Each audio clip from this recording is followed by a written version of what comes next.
not look at myself. I can help it. Okay, so anyway, well, thank you all, first of all, for joining us today. So I'm really happy you guys can all make it. So like I said earlier, when we first started this, our focus today is really going to be about helping all of you and in turn your clients select houses or properties that will attract the largest pool of potential tenants. So we're not going to be discussing really the financial aspects of purchasing a property or what makes a good investment in terms of return. We're going to be focusing more on this from our perspective as property managers and leasing agents, and what we found in our experience to be most desirable for renters and the types of properties that rent the fastest and command the highest rent. So really our focus today is kind of position you as realtors as experts on what attracts tenants and what will get your clients' properties leased quickly. If you have any questions during the presentation, please ask them in the chat box. And at the end of the presentation, we're going to have a Q&A session, and we're going to answer any other questions you have, as well as the ones that you guys have dropped in the chat. So before we get started, I want to take a minute to introduce us and who we are and give you guys a little bit of background about us and our company. Again, also throughout this discussion, you're going to see pictures of homes, and these are all properties that we actually manage and are in our portfolio. So we just kind of want to give you an idea about the different types of properties that we manage. So you have a visual, and you can see what we're referencing as we go along. So again, I'm Julie Franklin. I'm a licensed realtor and have over 20 years of experience in the real estate industry in various forms, sales and leasing, as well as like the loan servicing side of things and business development. So it's been pretty varied over the years. I've lived in Austin since 1992 when I moved here for college and never left. So I've definitely seen the transformation, as we all have. Like crossing over the bridge, it still blows my mind the way the skyline looks compared to when I moved here, where there was, you know, one building in the Capitol, I think. High Fidelity was founded and owned by Abigail Lipson, who's also on the call, obviously, and she's going to be presenting later. She's also a licensed realtor, and she's been in the property management business for about 15 years and has lived in Austin for over 16 years. So,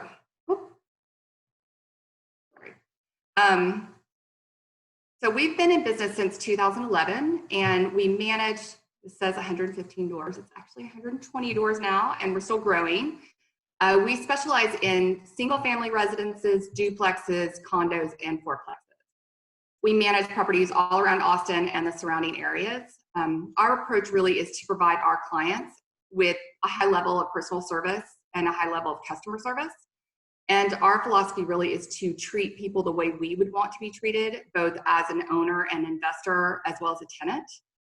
And so while we do have a fiduciary responsibility to our clients, we also have a responsibility to the people living in those properties. And it's really a balancing act to make sure that the best interest of all the parties are being met. But we really feel like that's essential to doing business the right way. So having said that, this brings me to our next slide. And this is what you're going to hear us refer to throughout the presentation and our discussions today. These are our guiding principles. For owners and clients looking to lease their properties, our quote unquote golden rule is to pick properties that will appeal to the largest number of renters. And we'll go into greater detail about what that really means, but ultimately that should be first and foremost in your mind when you're considering different properties for your clients or even for yourself as an investor. So as I mentioned before, we think it's really important to treat tenants the way you would want to be treated. And if your tenants are happy, they're going to want to stay. And ultimately the goal is to keep your properties leased and not sitting vacant. Higher turnover translates to incurred costs and less revenues from rent. So when tenants renew, there's no gap between the listing time and finding qualified tenants, doing make-ready repairs, cleaning the property, et cetera. And there are certain things that are going to be unavoidable in terms of tenant turnover, but really the way we feel to mitigate a lot of that is with the type of property you purchase and the type of tenants you attract. and what is offered to those tenants.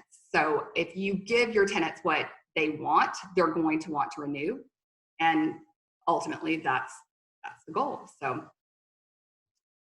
keeping that in mind, we're going to talk about what we call key considerations. And this really breaks down into two different areas. Things about the property that cannot be changed easily, like the size, the layout, the neighborhood, type of construction, et cetera. And then there are options that are within the owner's control or that can be changed after purchase. And those will increase rentability and usually also command higher rent or rental rates. So right now we actually have a couple of questions for you. So if you don't mind, please take a second to give us your opinion on the following polls, and we'll see if they line up with what we have found to be the case in our experience. Okay, I'm going to launch the first poll, and then once that's done, I'll share the results, but not the answer.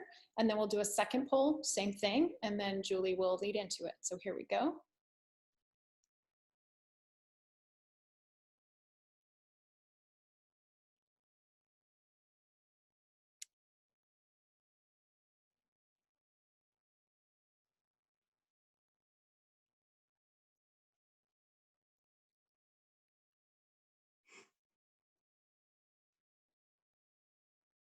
All right, we've got almost everybody. Okay. Okay, so here are the results. The majority of people think 3-2, but we've also got some votes for 2-2 and 4-3. So hold those, those thoughts, and gonna do the next poll. Give me a second here. Okay. Which feature do most tenants not want?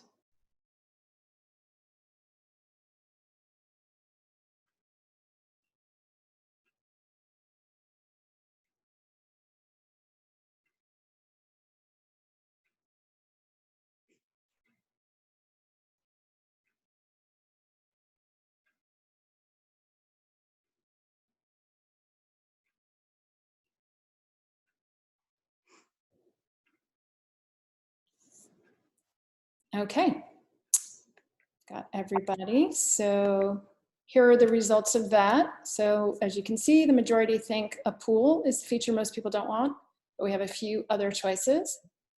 And all right, Julie, back to you, and we'll find out what the answers are. All right, sounds good. So yeah, let's move on to the next slide. So taking all of that sort of into consideration with those questions,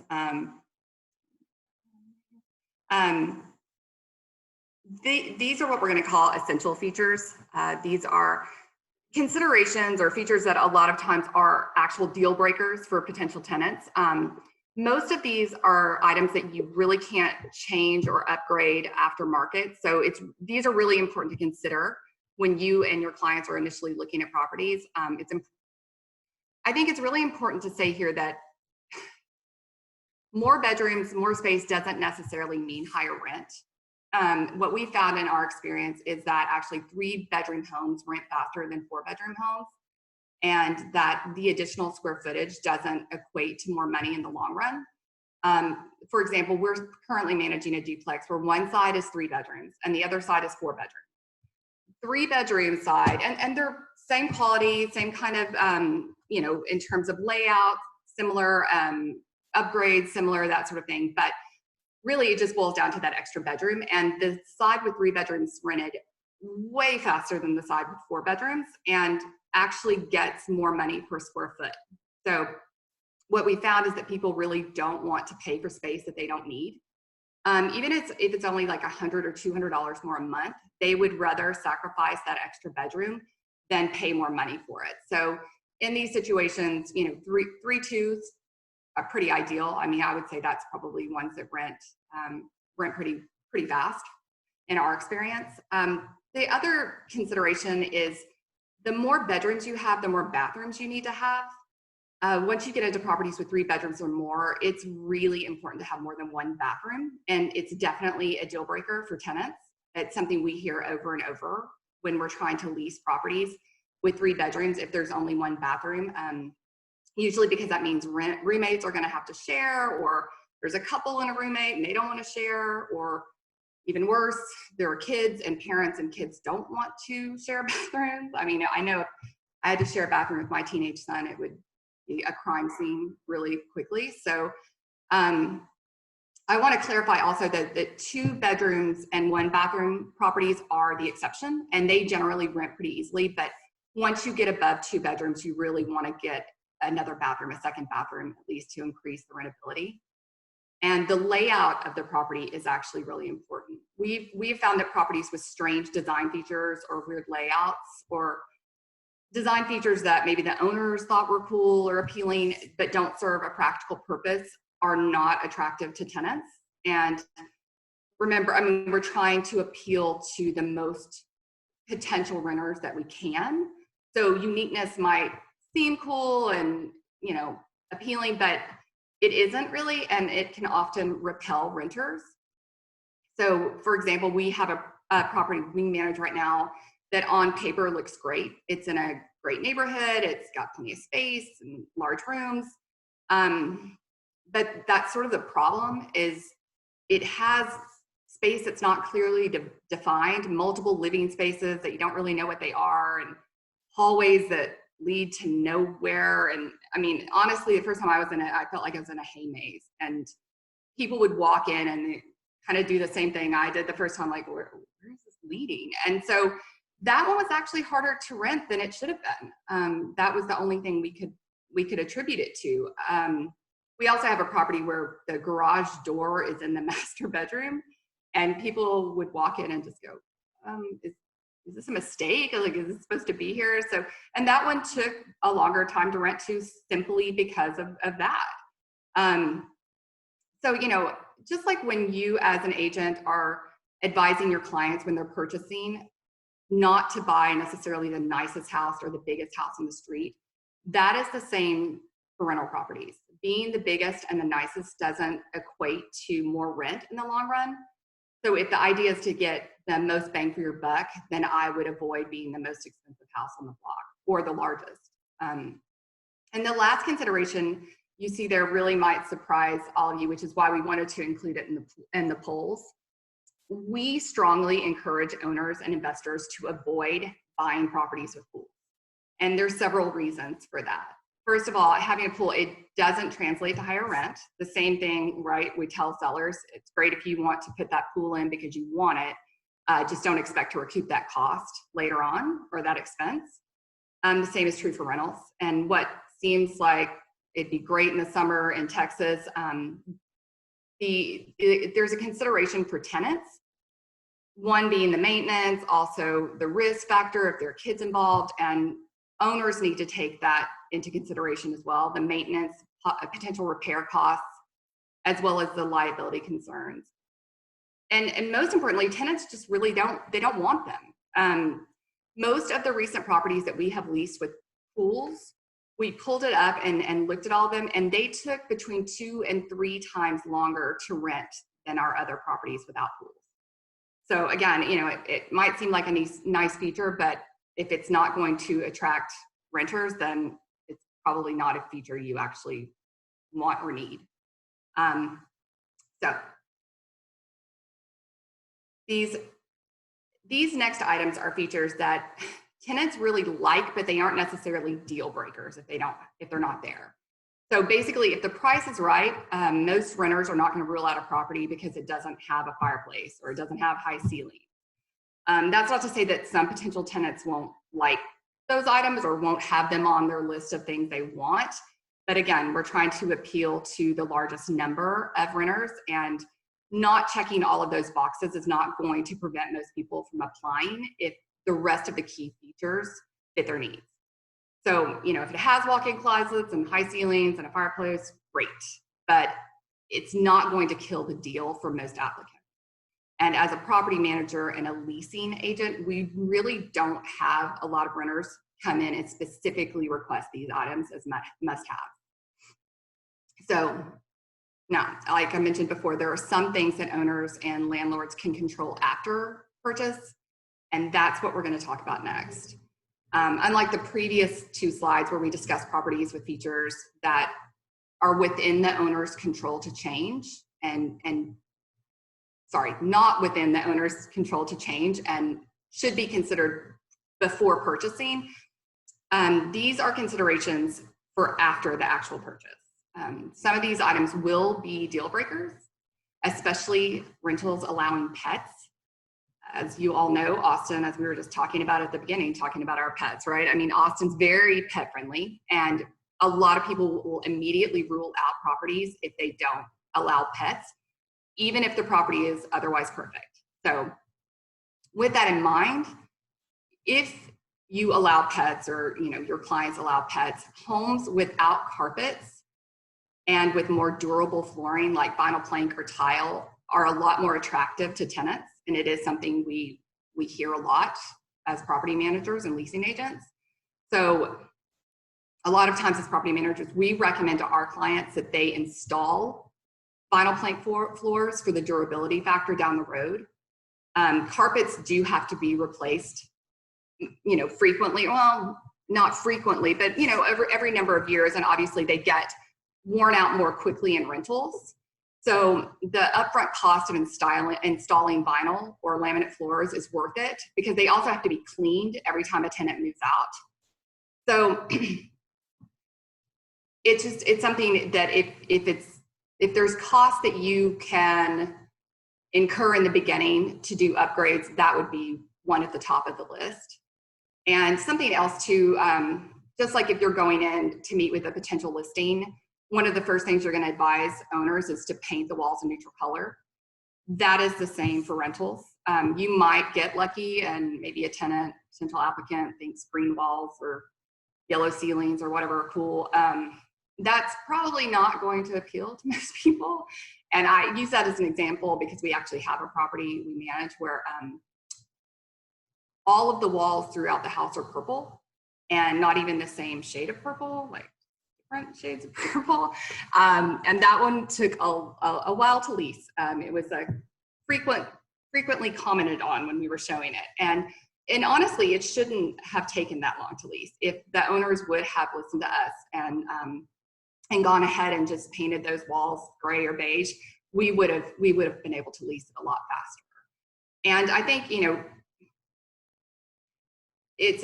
it was clear that was what was causing the issue. Neutral paint is important because renters, a lot of times like potential buyers can't see past wall colors if it doesn't match their furniture.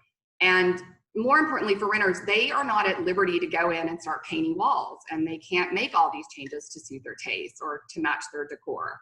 So it's important to give them that up front because otherwise they're more likely just to move on and go to the next house. So something else that's really important, you'll see on this list, is blinds. It's incumbent upon the owners to install blinds. Honestly, tenants, they should have, it's not even a consideration. They should have a reasonable expectation of privacy. And it falls on the owner to install those blinds. Tenants shouldn't have to worry about incurring a cost for window treatments that they can't take with them and use again later on in the future.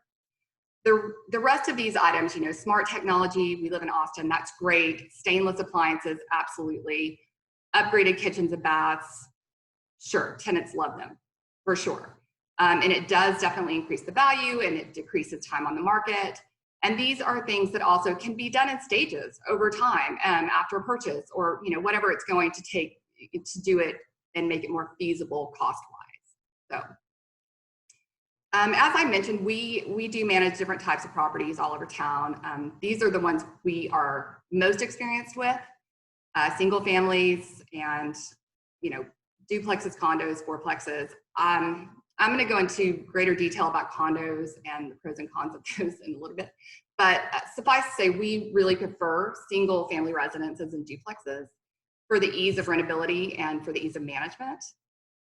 Generally speaking, we don't like managing fourplexes. if I was recommending a property to my client and it was between a duplex and a fourplex, I would go with the duplex all day, every day. There are exceptions, of course, but it's important to factor in these considerations when making a decision. For example, we manage a fourplex right now in South Austin. It's a great part of town. The units are actually very nice, but it happens to be on a street of other fourplexes. And those other fourplexes are not as nice as ours, and they're not managed as well. So we have run into leasing units in that property because even though the units are all brand new, remodeled, and super nice, tenants don't want to walk out their front door and see mattresses in the fourplex across the street in the parking lot, or trash piled up and chairs, sitting out by the dumpster.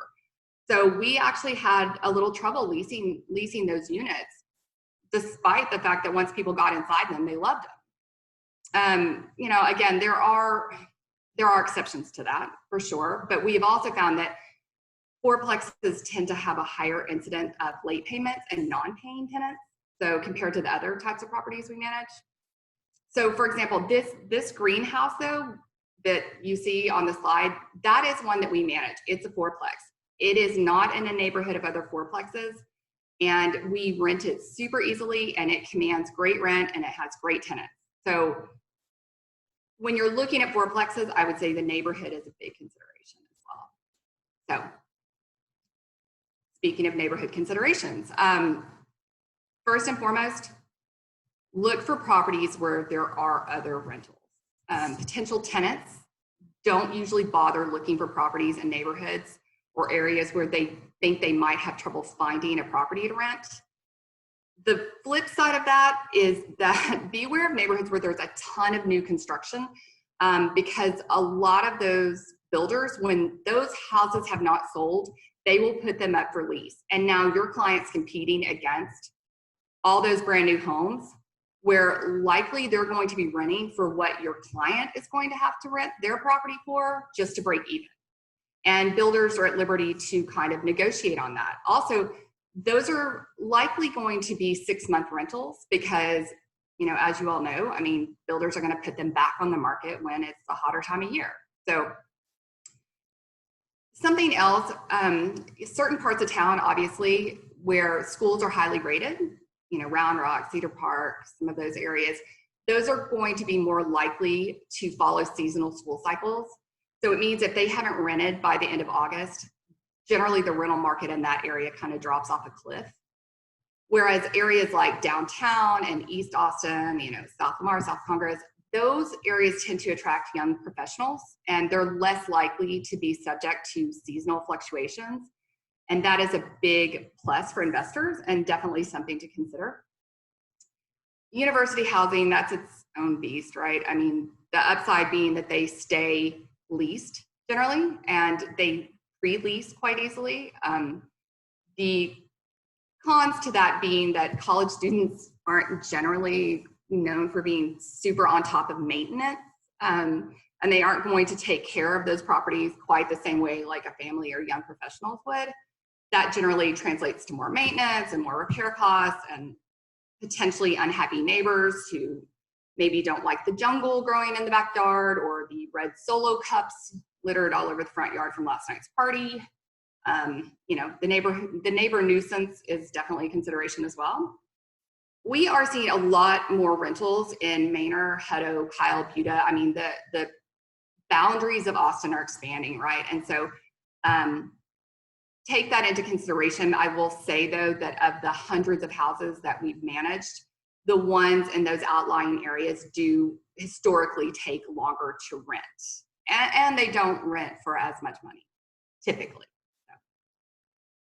All right, so let's talk about HOAs, and there are definitely pros and cons to buying an investment property with an HOA. The pros being that obviously the tenants are required to maintain the property to a certain standard. And there's always a set of eyes on the exterior, making sure that things are being taken care of, right? Also, master plan communities. They have amenities that are really attractive to renters and families. Those properties tend to be single family residences that, again, tract families. And often those tenants are really well qualified. So it's easier to put those tenants in place. And a lot of times they're more stable in terms of tenancy. So one of the downsides to HOAs, same thing as pro, really. There's always a set of eyes on the property, right? And we all know the stories about HOA members driving around and looking for the trash cans that were sitting outside for a little too long, or blades of grass that are half an inch too high, or, calling and complaining about that. And so the more rules that there are, the more risk you're going to have of tenant violations. And even though those fines and fees that are incurred are passed on to the tenants, it's still a nuisance factor. Also, HOA dues are paid by the owner, not tenants. So those dues will eat into your revenue, the landlord's revenue. So as property managers, we have found some of the HOAs also to be very inflexible when it comes to rentals and difficult to deal with when it comes time to put tenants in place. So it's definitely something you want to take into consideration when your client is considering purchasing a property within an HOA. So condos. Condos have their own pros and cons. They do lease really easily and renters love them. They also tend to have attractive amenities that they're low maintenance, both for tenants and for owners, and the association dues that the owner pays every month, they go to those large scale projects and exterior repairs typically. Those common areas are maintained. But again, those dues and those association dues, they eat into the owner's income. And also something to consider, especially from a property management standpoint, is when repairs are needed, you are at the mercy of the association for those repairs being done. They are managing those repairs. So the timeliness of those repairs, the quality of those repairs can lead to unhappy tenants. And, as property managers, we don't have the liberty to go around the association to get those repairs done, or even oversee the quality of it or how quickly it's going to get done. So that can be difficult from a management standpoint, from a landlord standpoint. Something else to consider is that there are rental caps, as you likely all know, on most condo complexes. And that means the owner runs the risk of not being able to lease that property again whenever they want to. And we had an example of that recently where a client, a condo we were managing, the client ended up selling it because when the tenants moved out, the rental cap had been met. And that meant that their unit was going to have to sit empty indefinitely. So, again, just like HOAs, you run the risk of tenant violations, you run the risk of nuisance to owners and landlords as well as neighbors. So something else to consider when you're looking at, different types of properties. So this next slide, we're going to talk about property classes, and we've broken it down into 3 different classes, class A, B, and C. And if you look at those 3 different ones, you can see the classes on the list. And as we move down, the pros decrease and the number of cons increase. Primarily class A, you're talking about newer construction, more upgrades. They tend to be, higher quality, nicer, lower maintenance. They generally command higher rent. The cons on that being if something breaks, because they're slightly more upgraded, you're going to have higher replacement or higher repair costs. Now, class B, those properties are also usually really well maintained. They may be a little older. You're also going to get well qualified tenants, but you're also going to have some room to upgrade or improve. And typically the replacement repair costs are going to be a little more reasonable. Something else to consider too is, we're seeing certain areas of Austin where they're all in transition. So there is room to remodel in order to stay in step with what some of the neighboring houses are doing and the surrounding properties are doing in order to maintain the value.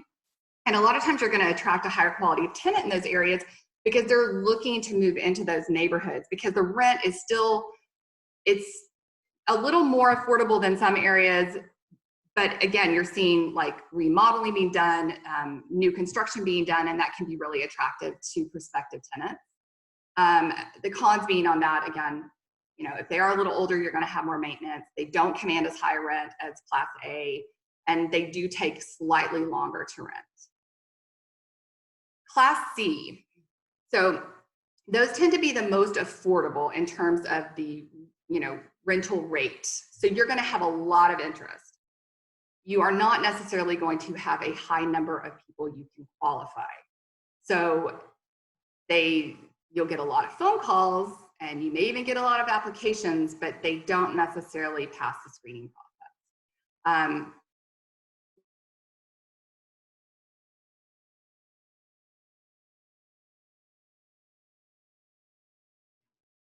So I showed Julie as having frozen. Is anybody else seeing that? Okay. Lower rent. Uh-oh.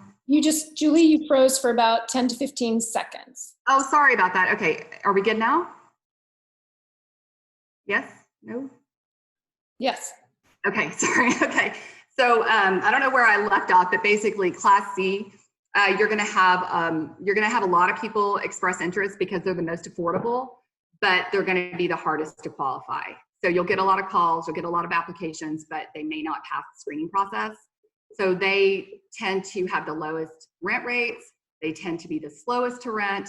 They're not in great area, less desirable areas usually, and they are going to have more maintenance and repairs typically. So having said all that, I guess later on we're going to have, like I said, we're going to have the Q&A discussion, but before we do that, Abigail's going to talk to you guys about our rental referral program, mouthful, and give you guys some more information about that. So hi everyone. As Julie said, I'm Abigail Lipson. I'm the owner of High Fidelity Properties. First, I want to thank Julie for this excellent presentation. Hopefully you have learned some things that, that you didn't know before that you'll be able to use. So we offer a pretty robust realtor referral program. We rely on realtors a lot. We get a lot of our referrals from realtors, and so we wanted to be able to give back. Julie, for some reason, I'm unable to move the slide. I don't know what's going on there. So if you can just, yeah, thank you. Okay, so when you think of a referral program, you probably think of referral fees. And yes, we offer referral fees. And please know that these rates are per door, not per client. So if you send us a client who buys 5 properties, you're gonna get 5 referral fees. And that goes on and on over time. And so the 3 tiers are as follows. So the top tier is where we get a client, it's full property management, it's a vacant property when they buy it, and we do the initial leasing. The next level is where we're going to do full property management, but you do the initial leasing. Maybe you're offering it as a gift to your clients, or maybe they've requested that you do that. So you get a fee, but a slightly different fee. And then we also have a fee if you send us a client who is just looking for tenants. They're going to self-manage, but they would like help placing a tenant. Next slide. We also offer a free analysis and review. And what I want to really emphasize is that this is a service that is not contingent upon your clients signing up with us. This just simply, as I said, it's a way that we give back to you by offering this. So anytime you have a client, whether or not they're going to self-manage, whether or not they know what they want to do, or if they go with another company, it doesn't matter. We offer these services. So all of these things you can do, but we become a second set of eyes and a second set of expertise, and it makes you look like a hero with your clients because they're basically getting 2 realtors for the price of 1. And so hopefully you have just learned a bunch of stuff as far as what makes a good rental, so you know this, but hey, you can get a second set of eyes. We'll take a look at it as well to see what we think. You can run comps, we'll run comps also. And so then you can very confidently present to your client what rent you think they'll be able to get as they're working out the numbers. We'll also make property visits on any properties that your clients are seriously considering. This is something we have done before. And so as I say, you're getting 2 for the price of 1. And You look like a champ, no extra cost. Next slide, thank you. The rental report. So we have a monthly newsletter, and it is for realtors, and it is geared towards all things rental properties. And so this is going to help you increase your expertise as you're working with your clients. Again, will help to make you look like a hero. I'm going to go ahead and put that, that URL in the chat box if you would like to sign up. Next slide. And then we're also offering monthly webinars such as this, completely free. We've got a whole bunch of topics lined up. And in fact, I'm gonna go ahead at this point and launch our last poll to see which topics you're interested. I think this will let you select multiple. So any topics of interest, please let us know.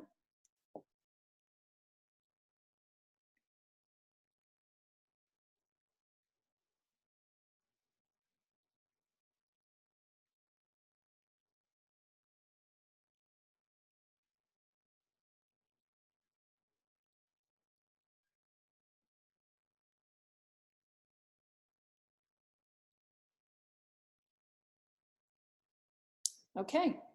I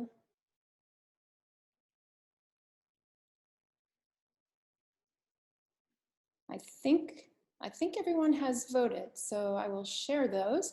So most people are interested in the property code compliance, but every topic has some interest. And then this other topic during the Q&A, if I remember, I will ask, or whoever put other could share what topic they're interested in. That would be great.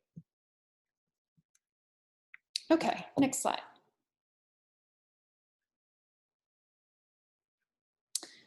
So we also provide these additional resources for you, whether or not you're working directly with a client at any given time. I have realtors reach out to me on a pretty regular basis, just with questions about property management, leasing, code compliance, whatever it might be, anything relating to rental properties. And so for me, it's actually a great pleasure to collaborate with other realtors. I love to answer questions and be helpful. So anytime you have a question, please feel free to reach out to us. Next slide. And then last, and probably most important, we offer peace of mind. So what does that mean? So we understand that realtors are nervous about sending their clients to property managers because you know that we're realtors as well. But I want to reassure you that we do not steal clients. We recognize how valuable the collaboration and the connections we have to other realtors are, and we really deeply value those relationships. Aside from that, my values don't support taking someone else's client. And so you can always know that anytime your clients want to buy or sell, we will send them back to you. And this comes up. I've had clients ask me, do we have to go with you? No, absolutely not. You should go back to so-and-so. A couple of weeks ago, I had a client reach out to me to say that he's thinking about selling his property next summer. And he wanted some input. And so I shared input, but started by saying, you should really talk with your realtor. That's her area of expertise, and she's going to be able to help you. And then on top of it, I reached out to that realtor to let her know that her client was thinking of selling, so that way they could make that connection. And so that's very important. And I just want to, emphasize again that we respect what you're doing, and we honor the relationship, and you can always feel super comfortable that we're not going to take your clients. Okay, that is the Realtor Referral Program. So next slide, Q&A. There are no questions in the chat box, but we welcome anybody to unmute themselves and ask any questions that you have, and whoever specified the other, I would love to know what that other topic is.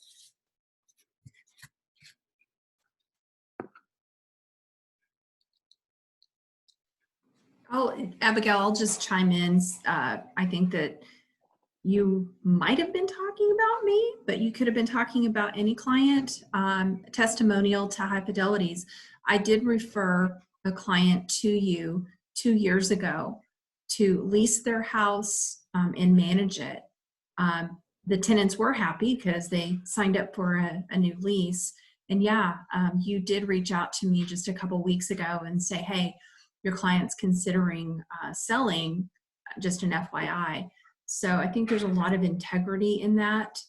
And I really appreciated it. And then just within a few minutes, he did reach out to me and say, hey, let's talk about selling. So it's nice to be giving your client back. And just because I've known you, you have zero interest in buying or selling real estate. You just want to manage. And I just think that should resonate with everybody that's on this webinar. I would imagine most realtors feel like they would not touch property management with a 10-foot pole. And I feel that way when it comes to sales. That is just not my thing. Yeah, and a lot of our brokerages, our E&O insurance doesn't cover property management. So you shouldn't be doing it anyway. That's right. So Kelly posted service and ESA animals as a topic. And yes, that's a great topic. So I will add that to our list of, to do a future webinar on that. Does anybody else have any questions or comments?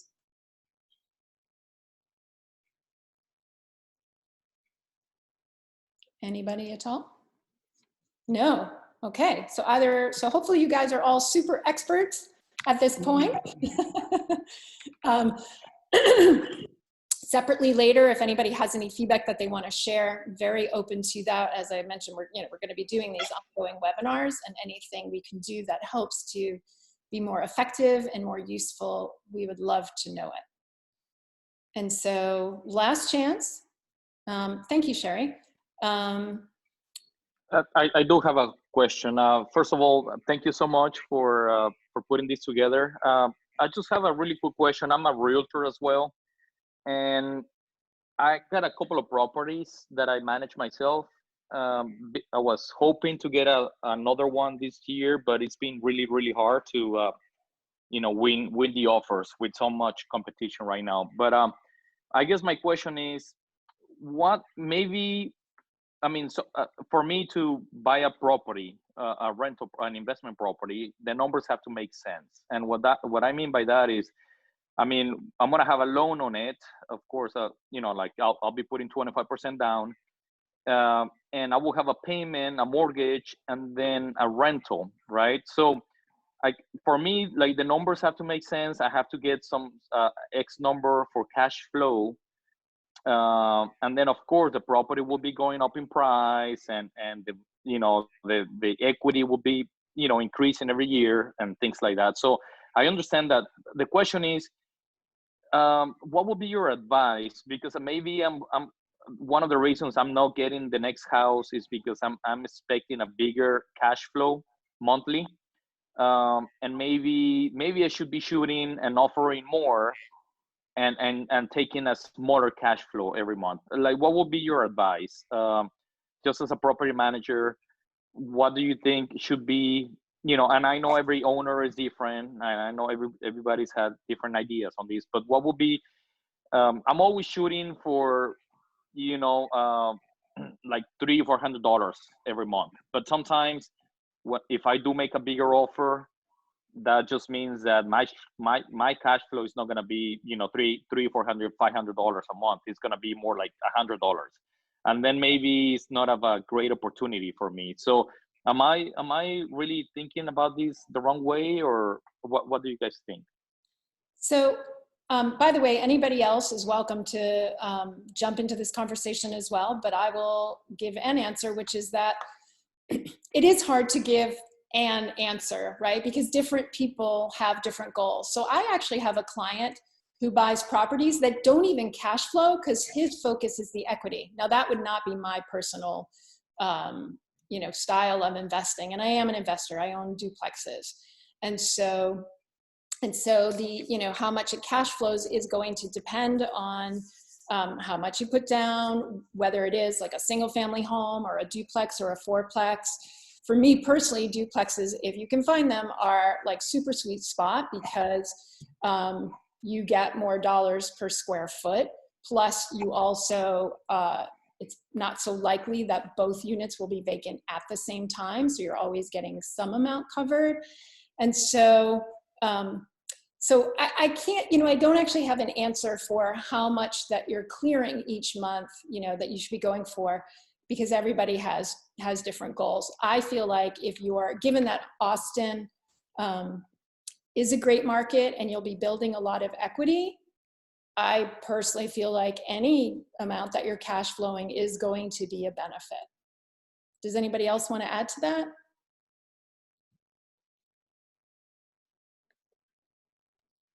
If cash flow is the reason to purchase, then right now with the inventory so low and we're seeing people offering 50 to 60,000 over asking, I'm not sure if right now is a good time to buy for an investor.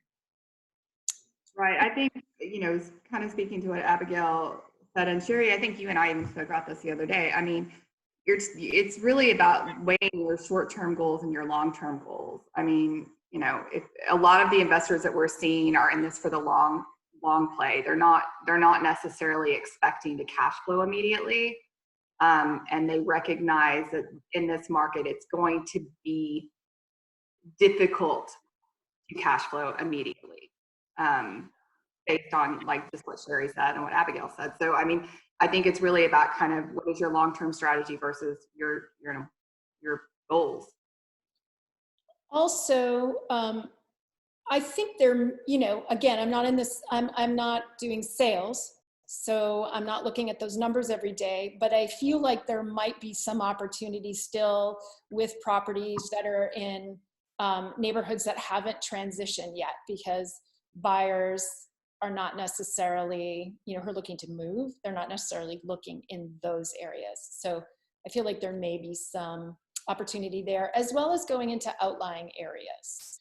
Manor, for example, we're starting to see a lot more interest in Manor and some other towns. So Carlos, I don't know if that was helpful. Does that answer your question, or do you have any follow-up to that? No, that was good. Yeah, I definitely agree with all of you. It's just kind of like the decision I made at just about a month ago. I said, you know what, I'm just gonna kind of wait and see. Maybe for next year things will be a little bit less competition and maybe a better time for me to buy the next investment property. Sure. So Elizabeth, if you wouldn't mind unmuting and maybe sharing more about what exactly you're looking for so I can best answer your question.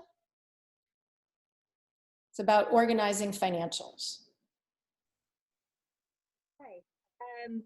Let's see.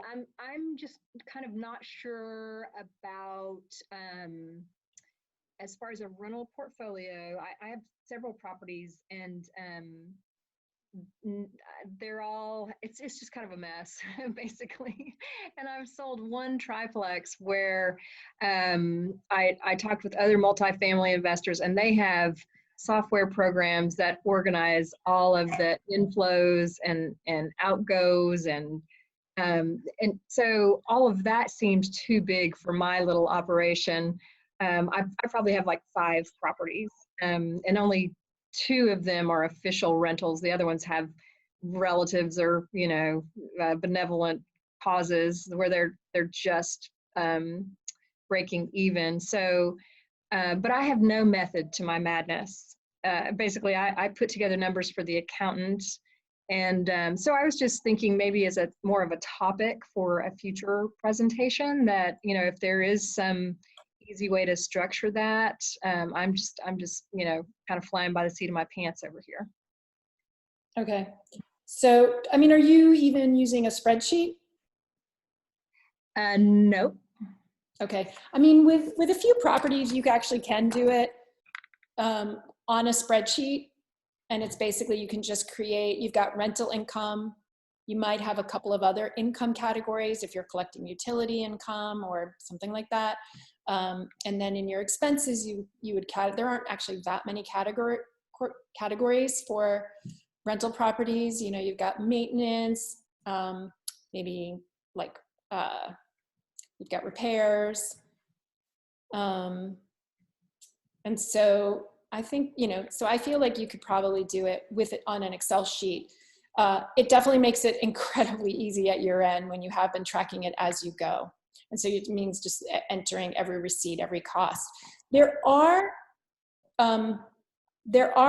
is software out there for self-managing landlords. And if I'm not mistaken, I think Cozy is one of them. I don't know these other software. Like, I don't know, how they are, if people like them, but I know that software does exist that's geared towards like the small investor who doesn't want a really robust or needs something really robust. Okay, thank you. You're welcome. Anyone else?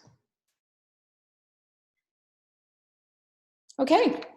Well, thank you all so much. Really appreciate you attending. As I mentioned, if you have any follow-up or feedback, would love to get that.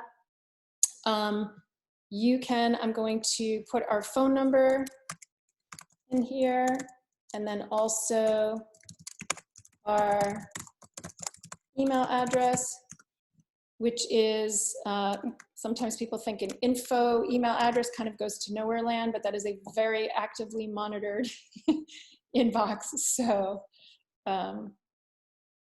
so please reach out for any of the reasons, for assistance, feedback, and so on.